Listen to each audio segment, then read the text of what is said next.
कविता Hindi academy channel पर आपका स्वागत है। मैं आपके लिए मोस्ट इंपोर्टेंट क्वेश्चन लेके आई हूँ जो है। प्लीज दोस्तों मेरे चैनल को सब्सक्राइब कीजिए, वीडियो को लाइक कीजिए, दोस्तों के साथ शेयर कीजिए। क्वेश्चन स्टार्ट करते हैं। फ्रेंच विद्वान तेन महोदय ने साहित्य की प्रवृत्तियों के मूल में कौन सा तत्व स्वीकार नहीं किया? तो प्लीज दोस्तों आप कमेंट कीजिए। जाति, क्षण, तथ्य या वातावरण, कौन सा जो है तत्व जो है स्वीकार नहीं किया था तेन महोदय ने? तो प्लीज आप बताइए दोस्तों कौन सा नहीं किया था। तो तेन महोदय ने जो है तत्व स्वीकार नहीं किया था वो तथ्य था। सी आंसर होगा। तथ्य का जो है उन्होंने स्वीकार नहीं किया था तेन महोदय ने जो है। ये फ्रेंच के विद्वान थे। तेन महोदय जो है फ्रेंच के विद्वान थे। तो आप ये भी नोट करोगे तो तेन महोदय ने जो है विधेयवादी प्रवृत्ति जो है तेन महोदय ने दी थी।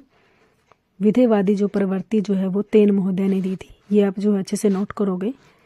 जो है तेन महोदय ने जो है विधेयवादी प्रवृत्ति को जो है दिया था। ये फ्रेंच के विद्वान थे और उन्होंने जो है क्वेश्चन नंबर 2 निम्नलिखित में से असंगत है। असंगत बताना है हमें कौन सा है। साहित्य समाज का दर्पण हजारी प्रसाद द्विवेदी, साहित्य जन समूह के हृदय का विकास बालकृष्ण भट्ट, ज्ञान राशि के संचित कोष का नाम साहित्य है महावीर प्रसाद द्विवेदी। ये प्रत्येक देश का साहित्य वहां की जनता के चित्तवृत्तियों का संचित प्रतिबिंब होता है रामचंद्र शुक्ल। इसमें असंगत बताना है हमें कौन सा है। असंगत जो है कौन सा है? 1 जो है वो गलत है और 3 जो है बिल्कुल सही है। तो इस ऐसे ही आपके जो है 3 क्वेश्चन तैयार हो जाएंगे। जो है ऐसे क्वेश्चन जो है ऐसे ही जो है आपसे जो है कोटेशन पूछी जाती है पेपर में। मोस्ट इंपोर्टेंट है जो है ये जो तीनों जो है प्रत्येक जो है देश साहित्य वाला ये बिल्कुल सही है। ज्ञान राशि के संचित कोष का नाम साहित्य है, ये भी महावीर प्रसाद द्विवेदी ने दिया, ये भी बहुत सही है। लेकिन जो है साहित्य जन समूह के हृदय का विकास है, ये बालकृष्ण भट्ट ने दिया, ये बिल्कुल सही है। लेकिन ए गलत है हमारा। साहित्य समाज का दर्पण है, ये हजारी प्रसाद द्विवेदी ने नहीं दिया है। ए ही जो है गलत है, बाकी बी, सी और डी बिल्कुल सही है। ये जो है महावीर साहित्य समाज का दर्पण महावीर प्रसाद द्विवेदी ने दिया था, ये आप नोट करोगे। हजारी प्रसाद द्विवेदी ने नहीं, महावीर प्रसाद द्विवेदी ने दिया था ये जो है। और जो बाबू श्याम सुंदर दास ने दिया था, ये भी जो है नोट करोगे। हजारी प्रसाद द्विवेदी ने जो है इसको नहीं दिया। क्वेश्चन नंबर 3 असंगत है। फिर असंगत बताना है हमें। 3 बिल्कुल सही है और 1 गलत है। वर्णानुक्रमी पद्धति जो है गसर दासी शिव सिंह सैंगर ने दी। कालानुक्रम पद्धति जो है ग्रेशन महावीर प्रसाद द्विवेदी। विधेयवादी पद्धति तेन रामचंद्र शुक्ल और वैज्ञानिक पद्धति जो है गणपति चंद्र गुप्त ने दी। तो तीनों से बताना है हमें असंगत कौन सा है। 3 बिल्कुल सही है, 1 बिल्कुल गलत है। वो गलत ही हमें बताना है कौन सा है। तो जो है क्वेश्चन नंबर 3 का जो है हमारा वर्ण जो है विधेयवादी पद्धति जो है तेन और रामचंद्र शुक्ल ने दी, बिल्कुल सही है, बिल्कुल सही है ये बात। विधेयवादी पद्धति जो है तेन महोदय ने और रामचंद्र शुक्ल ने दी थी, बिल्कुल सही है। ए भी बिल्कुल सही है, बी गलत है, बी हमारा गलत है। जो है ये कालानुक्रम पद्धति जो है ये बी गलत है हमारा आंसर। जो है ये जो है मिस्र बंधुओं ने दी थी। कालानुक्रम पद्धति जो है ये आप नोट करोगे, मिस्र बंधुओं ने दी थी ये। क्वेश्चन नंबर 4 गलत का चुनाव करें। 84 वैष्णव की वार्ता ब्रज भाषा। फिर गलत बताना है कौन सा गलत है। जो है गलत का चुनाव करना है। प्लीज दोस्तों जो मेरे चैनल को सब्सक्राइब कीजिए, वीडियो को लाइक कीजिए, दोस्तों के साथ शेयर कीजिए। आपके लिए जो है चुन चुन का क्वेश्चन लेके आती हूँ। गलत का चुनाव करना है। 84 वैष्णव की वार्ता जो है ब्रजभाषा, भक्तमाल नाभादास, काव्य निर्णय भिखारी दास, सुंदरी तिलक कालिदास। तो हमें बताना है इनमें से तीनों में से चारों में से कौन सा गलत है। गलत बताना है हमें। 84 वैष्णव की वार्ता जो है ब्रजभाषा में लिखी है, ये गोकुल दास जी ने लिखी थी। गोकुल आना था यहाँ पे, ब्रजभाषा नहीं आना था। गोकुल दास ने लिखी है 84 वैष्णव की वार्ता, ये गोकुल दास जी ने लिखी है। जो है गलत का ही चुनाव करना था हमें। तो ए ही जो है हमारा भक्तमाल नाभादास ने लिखा, काव्य निर्णय भिखारी दास ने लिखा और सुंदरी तिलक जो है ये गलत है। सुंदरी तिलक कालिदास ने नहीं लिखा था। सुंदरी तिलक जो है कालिदास ने नहीं लिखा, ये गलत है। ये जो है शुक्ल ने लिखा था। भारतेंदु ने लिखा था, ये भारतेंदु जी ने लिखा था। क्वेश्चन नंबर 5 गसर तासी इस्तवार देला लेते उतर एदो हिंदुस्तानी ग्रंथ का हिंदी अनुवाद किसने किया? Kishoridas Gupt, Lakshmi Narayan Varshney, Kishoridas Vajpayee, colonel James Tod. तो क्वेश्चन नंबर 5 जो है गार्सद तासी जो इस्तवार दे ललित हिंदुस्तानी ग्रंथ का जो है बी होगा, लक्ष्मी नारायण वार्षे ने जो है इसका अनुवाद किया था, बी आंसर होगा। क्वेश्चन नंबर 6 हिंदी में लिखा गया हिंदी का प्रथम ग्रंथ कौन सा है? शिव सिंह सरोज, हिंदी साहित्य का इतिहास, मिश्र बंधु विनोद, भक्तमाल। तो क्वेश्चन नंबर 6 हमें बताना है पहला प्रथम ग्रंथ कौन सा है। तो क्वेश्चन नंबर 6 का हमारा आंसर होगा पहला जो है प्रथम ग्रंथ जो है शिव सिंह सरोज है। Question number 7 the modern vernacular literature of Hindustan का हिंदी अनुवाद किसने किया? इसका भी जो है हिंदी अनुवाद किया है लक्ष्मी सागर वार्षे, किशोरीलाल गोस्वामी, किशोरदास वाजपेयी, किशोरदास गुप्त। तो किसने जो है इसका हिंदी में अनुवाद किया है? The modern vernacular literature of Hindustan का जो है हिंदी में अनुवाद जो है किसने किया था? प्लीज़ दोस्तों आप ये बताइए। लक्ष्मी सागर वार्षे ने नहीं किया इसका, किशोरीलाल गोस्वामी या किशोरदास वाजपेयी या किशोरदास गुप्त, इन तीनों में से बताना है कौन सा है। तो डी आंसर होगा, किशोरदास गुप्त ने किया है। क्वेश्चन नंबर 8 मिश्र बंधु विनोद कितने भागों में प्रकाशित हुआ? कितने भाग है जो मिश्र बंधु विनोद के? 1, 2, 3 या 4 जो है मिश्र बंधु विनोद जो है कितने भागों में बांटा गया है, ये पूछा गया है हमसे। तो 4 भागों में बांटा गया है, डी आंसर होगा। 4 भागों में बांटा था मिश्र बंधु विनोद को।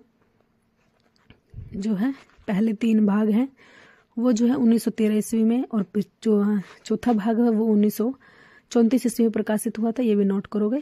क्वेश्चन नंबर 9 काशी नागरी परिचारिणी सभा के मुख्य संपादक जो है कौन थे? Most important question. Kashi Nagari Pracharini Sabha के जो है मुख्य संस्थापक पूछे हैं हमसे कौन है? श्याम सुंदर दास है, महावीर प्रसाद द्विवेदी हैं, ग्रियर्सन है, राधा कृष्ण दास हैं।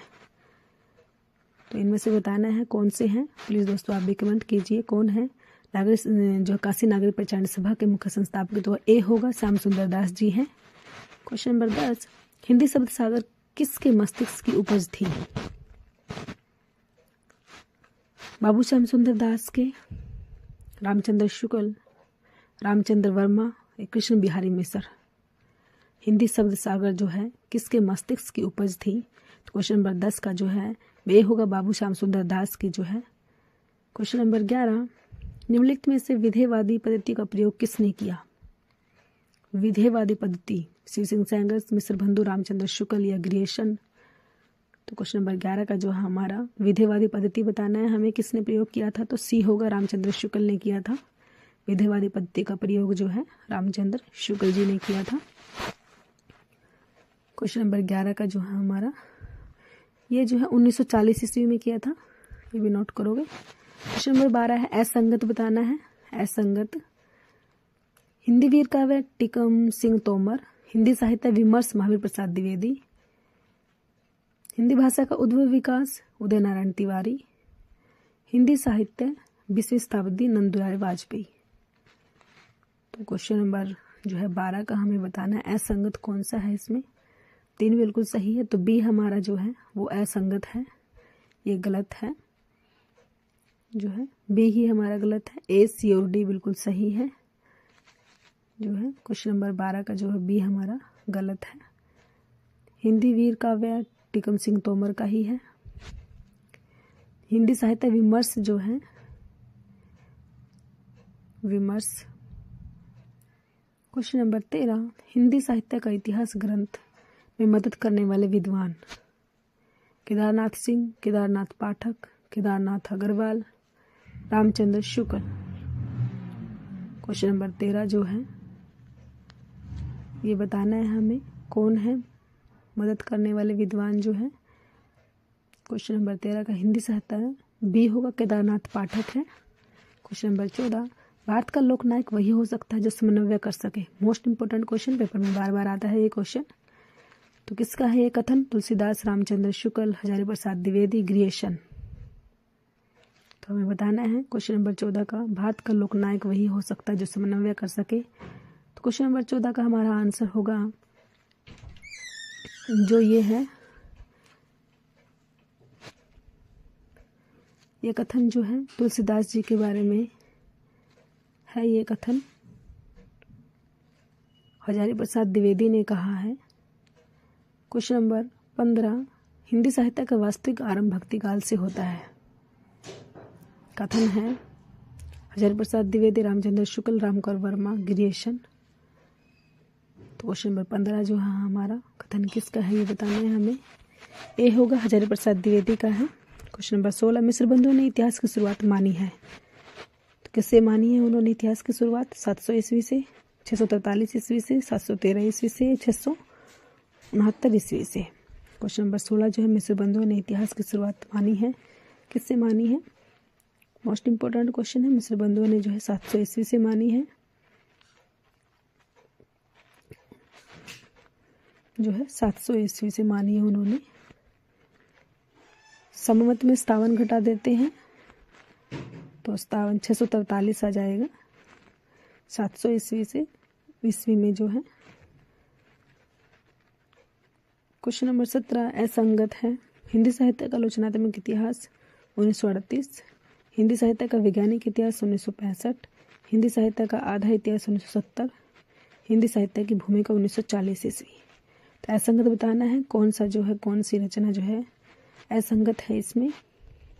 हिंदी साहित्य का आलोचनात्मक इतिहास, तो सी ही गलत है इसमें, सी गलत है। क्वेश्चन नंबर 18, उत्तर अपभ्रंश को पुरानी हिंदी किसने कहा? रामचंद्र शुक्ल, राजचंद्र शर्मा गुलेरी, राहुल संस्कृतायन, रामकर वर्मा। तो क्वेश्चन नंबर 18 का जो है हमारा उत्तर अपभ्रंश को पुरानी हिंदी किसने कहा? तो क्वेश्चन नंबर 18 का हमारा बी होगा, चंद्रदत्त शर्मा गुलेरी ने कहा। क्वेश्चन नंबर 19, असंगत का चुनाव करें। हिंदी काव्यधारा राहुल संस्कृतायन, असंगत बताना है हमें इसमें। असंगत कौन सा है? हिंदी काव्यधारा जो है राहुल संस्कृतायन ने, हिंदी कोविद रतनमाला श्याम सुंदर दास ने। गलत का चुनाव करना है हमें इसमें। गलत कौन सा है? हिंदी काव्यधारा राहुल संस्कृतायन, हिंदी कोविद रतनमाला श्याम सुंदर दास, हिंदी साहित्य का नया इतिहास राम खिलाड़ी पांडे, हिंदी भाषा और साहित्य बाबू श्याम सुंदर दास। असंगत बताना है हमें, कौन सा असंगत है? ए, बी, सी या डी। डी में से इन तीनों में, चारों में से जो है कौन सा गलत है? सी गलत होगा। हिंदी साहित्य का नया इतिहास जो है सी ही गलत है हमारा जो है। क्वेश्चन नंबर 19 का नया इतिहास जो है राम खिलावन पांडे का है, राम खिलावन पांडे जी का है। हिंदी साहित्य का नया इतिहास जो है ये आप नोट करोगे, राम खिलावन पांडे जी का है, राम खिलावन पांडे जी का है हिंदी साहित्य का नया इतिहास। क्वेश्चन नंबर 20, हिंदी का अपभ्रंश से दूर दूर तक संबंध नहीं है। यह कथन किसका है? मोस्ट इंपोर्टेंट है ये कथन। हजारी प्रसाद द्विवेदी, रामविलास शर्मा, रामचंद्र शुक्ल, चंद्रभूषण शर्मा गुलेरी। तो बताना है हमें किसका है ये कथन जो है, मोस्ट इंपोर्टेंट है जो है, बार बार पेपर में आता है। तो बी आंसर होगा Ramvilas Sharma. Thanks for watching.